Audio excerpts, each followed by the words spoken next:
আসসালামু আলাইকুম রহমতুল্লাহ। বন্ধুরা, এটা হচ্ছে ট্রলির মাধ্যমে যে আমরা জানি যে ট্রলির মাধ্যমে গাছ কাটে, গাছ ফাড়ে, যেটাই আমরা বলি না কেন, যে তক্তা বানানোর জন্য, কাঠ তৈরি করার জন্য, দরজার কাঠ, বিভিন্ন ধরনের কাঠ তৈরি করার জন্য এই ট্রলির মাধ্যমে গাছ কাটে। এটা একজন দক্ষ মিস্ত্রির সাহায্যে এই গাছগুলো কাটানো হয়।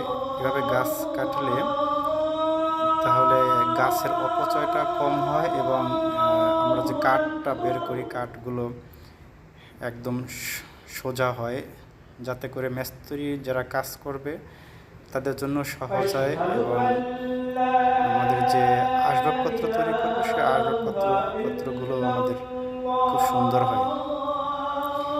এটা খুব সহজেই দক্ষ মিস্ত্রির সাহায্যে গাছগুলো কীভাবে কাটানো হয়। নিচে চাকা লাগানো একটা ট্রলির মতো আছে, ওইটার উপরে গাছটা কীভাবে রেখে কাটিং মেশিনটাকে স্টার্ট করে আস্তে আস্তে আস্তে আস্তে মিস্ত্রির পিছনের দিকে ধাক্কা মেরে নিয়ে যায় এবং গাছটিকে কাটা হয়ে যায়।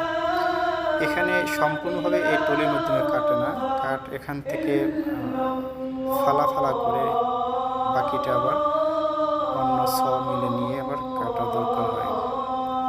তবে খুব সুন্দর পদ্ধতি, খুব সুন্দর সিস্টেম, যেটা আমি এই প্রথম দেখলাম।